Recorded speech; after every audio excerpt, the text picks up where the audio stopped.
Olá, olá, olá! Como você está? Obrigada por me receber aí na sua telinha. Se você não me conhece, eu sou a Flávia Lippe, cientista polímata, aquela que sabe de muitas coisas. Eu escolhi o neurocomportamento para transformar líderes. Resolvi entrevistar gente muito boa.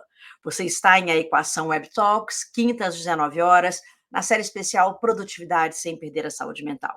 Nessa série, convidamos pessoas que relatam com profundidade e coerência como conseguiram conquistar um espaço de liderança e construir uma carreira extraordinária. A nossa convidada de hoje é Verusca Galvão. Eu conheci a Verusca no podcast dela, Jornada da Liderança, com a sua sócia, Joana Mal. Aliás, eu super recomendo. O que mais me chamou a atenção quando a conheci não foi o currículo internacional dela, não. Cheio de certificações, experiência corporativa e genialidade profissional. Sabe o que foi?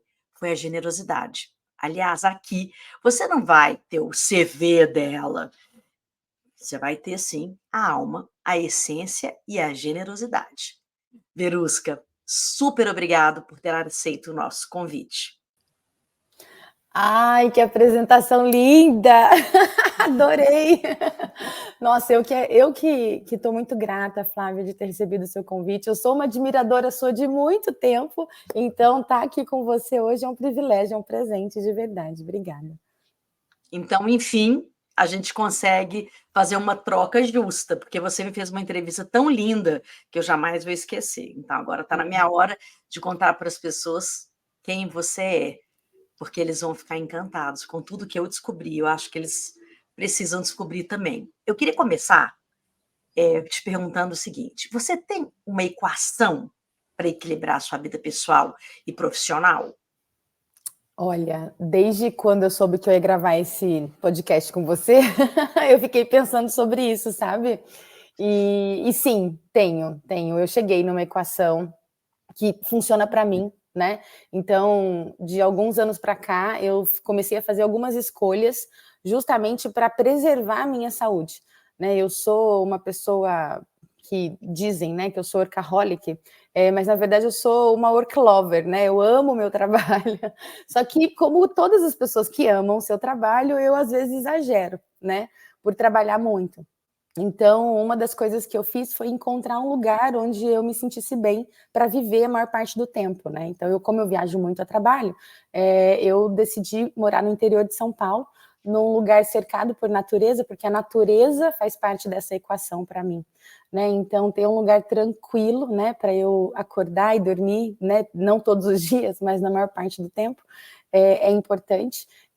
Pausas também, né? Acho que a pausa faz parte dessa equação. E eu hoje consigo perceber no meu corpo quando eu estou cansada ou quando eu estou exagerando, né, passando os meus próprios limites. E também uma outra coisa que faz parte dessa equação são as minhas relações, né, escolher as pessoas certas, né, para estarem comigo em todos os âmbitos da minha vida. Então, acho que essa é uma conta que hoje fecha muito bem para mim. Você acha que todas as pessoas são capazes de conseguir uma equação sem autoconhecimento? Não, não. Definitivamente não. É uma das coisas que eu costumo dizer é que eu tenho mais de 20 anos de terapia, né? Então, eu definitivamente sou uma pessoa terapeutizada, mas isso não me dá o direito de parar, sabe, assim, não me dá o direito de interromper o meu processo de autoconhecimento. Então eu acho que eu só consigo, por exemplo, fazer as escolhas que eu faço, e eu tenho muito orgulho das escolhas que eu sei fazer hoje, porque eu já vivi um tempo em que eu não sabia fazer essas escolhas e eu sofri muito por isso, né. Então hoje eu sei fazer essas escolhas, claro que de vez em quando eu dou umas derrapadas, né, mas continuar no meu processo de autoconhecimento é fundamental para que essas escolhas continuem sendo bem feitas e eu obtenha bons resultados delas, né? Mas sem autoconhecimento não é possível. Você teve já burnout? Você já sofreu burnout? Que você saiba, né? Porque a gente só fica sabendo depois que a gente conhece, né? Exatamente, já. E eu só eu só descobri depois que o burnout ficou famoso, sabe? É... Acho que a maioria de nós. Eu também sou work lover. Então acho que toda pessoa que tem, né, essa paixão pelo trabalho, se não tomar cuidado, vai, como eu digo, vai burnoutar, sabe? E eu só descobri o burnout depois que realmente eu caí de cama, assim, e tive um diagnóstico de uma fadiga adrenal. Eu literalmente fadiguei, o meu corpo fadigou mesmo, assim, sabe? Pelo excesso, né, de demanda que eu mesmo demandava de mim mesma, né? E aí eu descobri que aquilo era um burnout, mas só depois que eu já estava na metade do tratamento, e como todo burnout, esse tratamento durou bastante tempo, né? E hoje eu preciso ficar em vigilância, né, para que eu não volte para esse estado novamente, porque o corpo ele tem memória, né? Então para voltar é rapidinho. E a sua vigilância tem a ver com essa opção sua de morar no interior, de escolher bons relacionamentos, com certeza, Sim, né? sim, com certeza. Uma das coisas que eu sempre coloco luz, assim, no meu trabalho, né, porque como eu trabalho no ambiente corporativo, eu falo muito sobre essa qualidade das relações, sabe. Ela é fundamental para que a gente seja produtivo, por exemplo, né, ela é fundamental para que a gente tenha, inteligência, né, para que a gente consiga, oferecer o nosso melhor para aquilo que a gente se propõe a fazer. E eu costumo dizer assim, né, que eu posso estar no lugar mais incrível do mundo, então, sei lá, eu quero ir para as Maldivas, né, sonho em ir para as Maldivas, fazer férias incríveis, mas se eu for mal acompanhada, essas férias serão terríveis.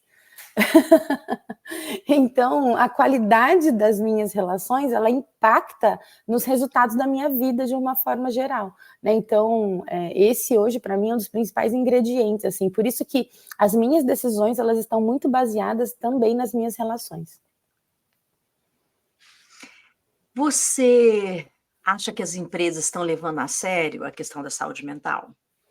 Sim, assim, em relação ao que nós já vivemos, porque tem, né, faz 20 anos que eu trabalho com empresas, dentro e também fora, né. Então o que eu percebo é que nesses últimos 20 anos as coisas melhoraram, acho que a consciência ampliou, né. Uma coisa que é muito legal de ver hoje em dia são as pessoas usando o termo saúde mental, né. Hum. Então, eu escuto pessoas, né, no ambiente corporativo falando: "Ah, eu estou fazendo isso pela minha saúde mental". Há pouquíssimo tempo atrás a gente não escutava essas conversas, né.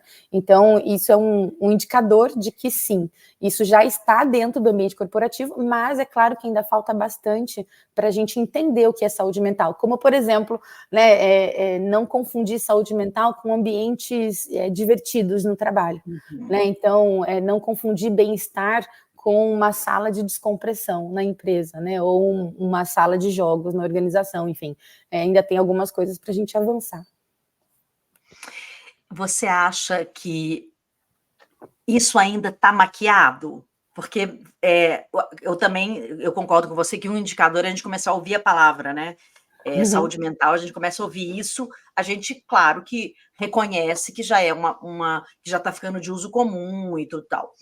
A gente já passou por algumas modas, né, eu particularmente como me especializei em sustentabilidade e inovação, eu me lembro da época, assim, 1990, quando eu comecei a falar de sustentabilidade, houve um boom muito grande de um marketing verde e tudo.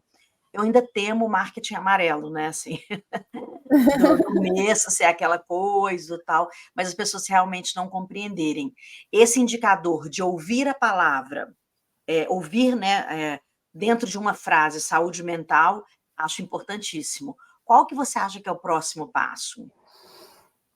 O próximo passo é, de fato, ter uma educação de qualidade sobre o que é saúde mental e, Uhum. principalmente, sobre o que mantém a saúde mental, né, sobre, como que a gente pode manter a nossa saúde mental em dia sem que a gente precise de um burnout para colocar atenção nesse assunto, né.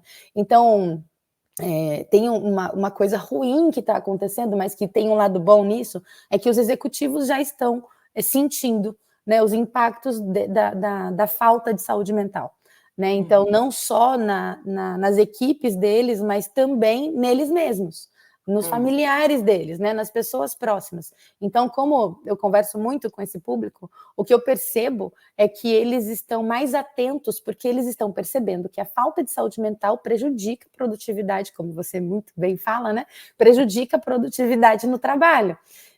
Então, eles não têm eles não têm outro caminho a não ser cuidar disso e encontrar mecanismos, né, para que essa educação aconteça e para que as pessoas entendam de fato o que é isso e como a gente lida com isso no trabalho, porque não é mais, e outra coisa, não é mais um assunto da vida pessoal. Né? Porque a gente já ouviu muito, né? Porque a gente tem que separar o pessoal do profissional, mas isso não é só da vida pessoal, isso é da vida. Né? Isso caminha com a gente, está com a gente o tempo inteiro. Esse assunto precisa estar, né, com a gente o tempo todo. E quais são os mecanismos que a empresa vai escolher para lidar com esse tema, para educar as pessoas e principalmente as lideranças, né, Flávia? E você acha que todos os tamanhos de empresas, os empreendedores, as multinacionais, empresas familiares, você está vendo isso de uma forma geral? Não. Não, né? Não. Qual que é aonde é o seu maior termômetro, assim? Assim, eu acho que nos grandes centros eu vejo isso acontecendo mais, né, essas conversas acontecendo mais, mas a gente tem no Brasil, né, 90% quase das empresas que a gente tem no Brasil são familiares. Isso é um dado do Sebrae, né? Então, quase 90% são empresas familiares e que, claro, que existem algumas empresas familiares gigantes, né, no mercado brasileiro, mas na sua maioria são pequenas e médias empresas. E nessas pequenas e médias empresas, se a gente for somar essa quantidade de pessoas, elas são a maioria da população de trabalho, né, a população ativa no mercado de trabalho. E é justamente nessas empresas que a gente ainda tem bastante para avançar, né, em relação a essa educação para a saúde mental. É um mercado crescente, né? Eu imagino assim, nós duas que já estamos nisso há, sei lá, né, quantos anos, mais de 30 anos, como para nós é quase que um alívio, né? A gente não falar mais para o além, né? A gente está falando hoje de algo palpável, né? Antes era muito pouco palpável, né? Deixou de ser algo pouco palpável, né? E é um alívio também poder falar diretamente, porque eu acho que isso aconteceu com você também, eu percebo com outras colegas de profissão, assim, a gente precisava encontrar mecanismos para não falar diretamente sobre assuntos relacionados à psicologia, né, ao comportamento humano, porque senão eles falavam o quê? Já vem a psicóloga colocando a gente para abraçar a árvore, a gente vai fazer terapia em grupo, né, na empresa e coisas do tipo, né? Hoje não, hoje a gente já consegue falar diretamente sobre esse assunto.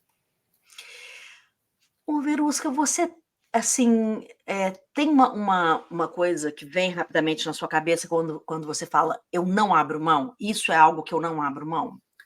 Para que eu tenha uma vida saudável? O quê? Tem. A minha liberdade, sabe, assim, poder fazer as minhas escolhas, eu não abro mão. Isso para mim é inegociável, sabe, assim, eu tenho 2 valores, Flávia, que são inegociáveis para mim, a verdade e a liberdade. E quem me conhece sabe que todas as minhas escolhas são pautadas nisso, principalmente para minha vida pessoal, né. Então, se eu estou num ambiente onde não existe verdade, eu não fico. E se eu estou num ambiente onde eu não posso ser livre, me sentir livre, eu também não fico. Então, essa é uma pista, inclusive, né, para quando as pessoas me veem tomando algumas decisões, e eu tomo decisões onde as pessoas falam, nossa, mas você é louca. E aí esse é um termômetro de que eu estou fazendo realmente algo que faz sentido para mim, sabe? Quando as pessoas me chamam de louca, né, quando eu estou tomando alguma decisão, mas eu não abro mão, né, desse meu poder de ser livre, de ser quem eu sou, né, e de poder falar o que eu penso e fazer as coisas de acordo com o que eu acredito.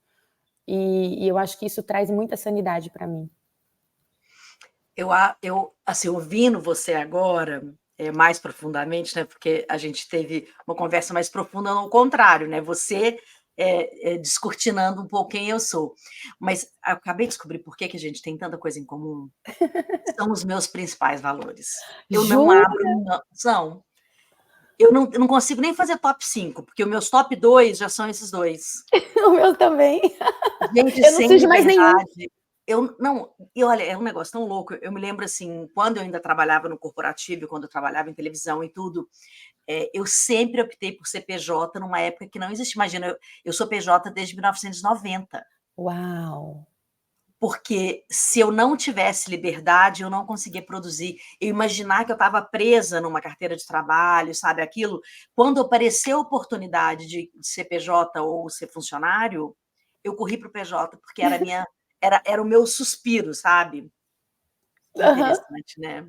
Sei, sei, super entendo, inclusive, porque quando eu também estava dentro, né, das empresas, como RH inclusive, eu lembro que em 2014 eu estava trabalhando numa empresa super legal, sabe, assim, eu estava com um cargo muito legal também, estava tudo legal, assim, mas eu tinha que ficar 8 horas lá e em 4 horas eu conseguia fazer meu trabalho, sabe.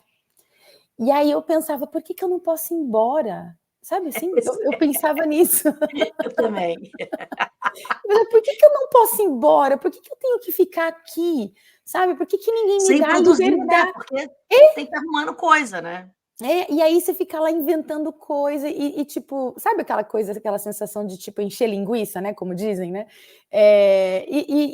Isso me fazia mal, porque eu não estava sendo verdadeira comigo, sabe? Exato. E eu não tinha liberdade de escolher, por exemplo, eu terminei meu trabalho, eu posso ir embora. E aí eu lembro que naquele ano, na metade de 2014, eu decidi, eu não fico mais no mundo corporativo. Eu não quero mais ficar aqui dentro, agora eu quero ficar do lado de fora, sabe? Eu quero poder fornecer, né, para esse mundo, porque eles precisam de muita ajuda, e isso eu já sabia, né? E eu sabia que do lado de fora eu poderia ajudar muito mais, mas eu poderia ser livre, que era uma das coisas que eu não sentia, né? Que eu tinha liberdade. E, assim, dentro dessa trajetória sua de olhar o mundo com esse prisma que é um prisma diferente, né, o nosso olhar, eu acho que é um prisma diferente da vida, né.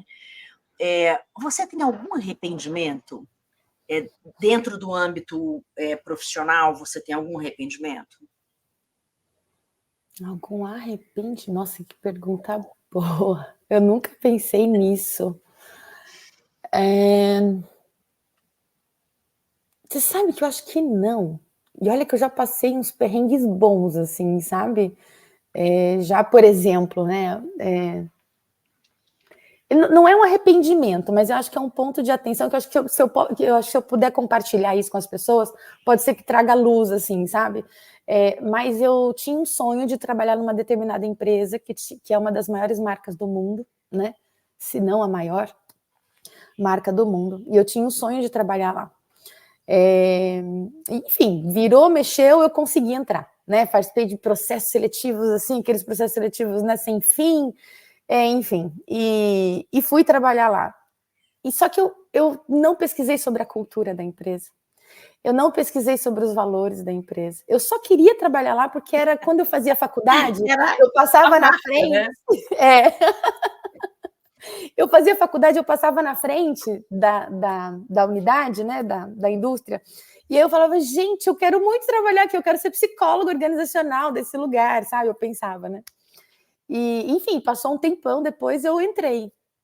E entrei já com cargo de liderança, fui promovida, né, em menos de um ano. Só que eu vendi minha alma para o diabo, sabe assim? Eu realmente, como eu não sabia o que que eu ia encontrar lá dentro, eu não pesquisei a respeito da empresa, enfim, não sabia da cultura, não sabia dos valores, não sabia como a banda tocava lá dentro, sabe? Eu adoeci, foi meu primeiro. Eu tive 2 burnouts, tá, Flávia? Esqueci de falar isso. E foi ali o meu primeiro burnout nessa empresa. Então, assim, eu tive um aprendizado gigantesco, por isso que eu não me arrependo, porque eu aprendi muito, assim. Por exemplo, eu aprendi sobre psicopatia do trabalho. Eu nunca tinha. Claro que a gente estuda isso na faculdade, mas eu nunca tinha me Opa, deparado, me deparei com entendeu? Eu vários. imagino. Quem não, gente, quem não? Eles estão aí à solta, né? Um a cada 100. Pois é. E no mundo corporativo é maior, né, a É, porcentagem maior, é ainda maior, né. né. Então, foi ali nessa época, né, em 2011, 10, alguma coisa assim, que eu me deparei com isso e eu não me arrependo, porque isso me trouxe um aprendizado para a vida, que hoje eu tenho um olhar para isso muito apurado, sabe. Mas foi, assim, acho que é um ponto de atenção que ninguém precisa passar por isso, sabe. Não precisa. Acho que olhar para a cultura da empresa é importante para saber se isso tem, né, o que a gente chama de fit cultural, né, mas é mais do que isso, né, para saber se isso combina com você, né, ou se você vai vender sua alma para o diabo mesmo, em troco de uma grande marca, ou de uma grande carreira, ou de um salário legal, ou de status, às vezes, né, se você não vai estar vendendo a sua saúde, né, vendendo a sua alma ali para aquela empresa. Já engatilhando nesse comentário seu, eu ia te perguntar isso mesmo. Qual que é o insight que você poderia dar para quem está começando a carreira? Esse é um, né? Qual é o outro? É. Não negocie os seus valores por nada nesse mundo, sabe? É assim, primeiro, saiba quais são, né? Porque eu acho que tem uma etapa antes de não negociar os seus valores, você precisa saber quais são eles, né? Então, não negocie os seus valores. Eu já tive momentos assim da minha vida, né, da minha carreira, em que eu estava em projetos muito legais, né? Sabe quando tudo tá super legal, assim, aparentemente legal, né? Então, salário legal, posição legal, né? Tipo, reconhecimento, mas aquilo me gerava sofrimento, porque eu não estava fazendo exatamente aquilo que era bom para mim, sabe? E aí, quando eu, depois de muito custo, né, entendi que eu precisava tomar uma decisão baseada nisso, naquilo que era importante para mim, as coisas começaram a mudar e além de ter tudo isso que eu falei antes, né, só que isso também deixou de ser o mais importante e o mais importante passou a ser aquilo que a minha consciência recomendava que eu fizesse, sabe? E dormir, né, com a cabeça tranquila no travesseiro de que eu estava fazendo a coisa certa para mim. E não que eu estivesse fazendo algo errado, eu não estava fazendo nada de errado, né? Mas era algo importante. O que era importante para mim? Como eu falei agora há pouco sobre a verdade e a liberdade, né? E então eu não negocio os meus valores. E uma das coisas que eu faço questão de sempre reforçar nas minhas conversas, mesmo que informais ou até mesmo mentorias, né? Uma das coisas que eu faço questão de frisar é não negocie os seus valores, né? Porque quando a gente negocia os nossos valores, a gente está negociando a nossa alma. E a nossa alma deve ser inegociável, né? Bom, você sabe que a gente está terminando, né, esse papo, que eu queria ficar o dia inteiro, né, Ah! assim, a gente tem que combinar ainda convidar pessoas para uma conversa longa, Ai, onde elas vamos. possam tirar dúvidas dos nossos olhares, acho que a gente deveria fazer isso algum dia, a gente precisa combinar. Adorei. Mas eu queria te perguntar uma outra coisa agora. O que você diria, aquela clássica, né, o que Uhum. você diria para aquela criança cheia de sonhos que você já foi? Ai, é emocionante pensar nisso. Eh, Acredita na sua intuição. É isso. Acredita na sua intuição, porque é ela que vai te levar para esse lugar que você sonha. Qual a última palavra, assim, que você poderia dizer para quem está nos ouvindo hoje? Uma palavra ou eu posso falar uma frase? Uma palavra, uma frase, algo que você acha que vai fazer muita diferença na vida das pessoas.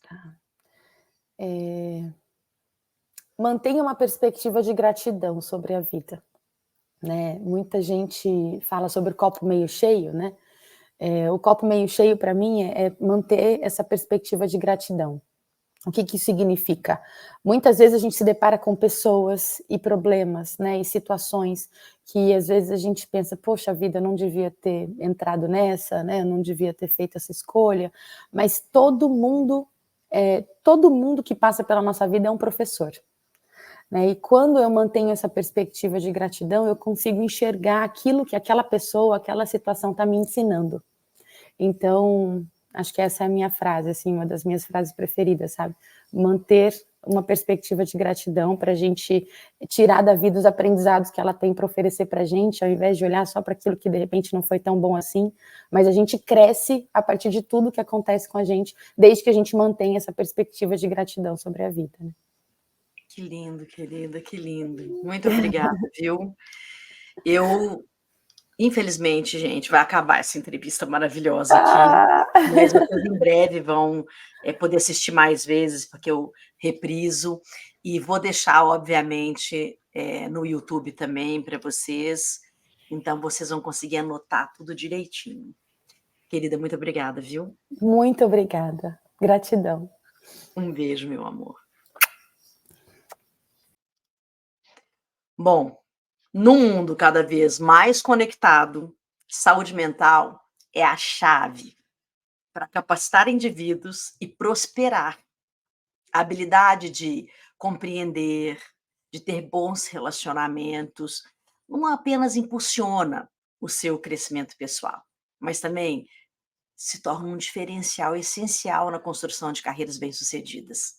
A saúde mental não se trata apenas de utilizar ferramentas de autoconhecimento, ou de salas de bem-estar, ou de salas de jogos, ou salas de compressão, mas sim de desenvolver uma mente saudável e focada, que te permite navegar de forma crítica e ética em um ambiente complexo, muito complexo. Ao investir na sua saúde mental, a gente investe não apenas no desenvolvimento de grandes carreiras, mas a gente investe em nós, no nosso presente, no nosso passado e no nosso futuro.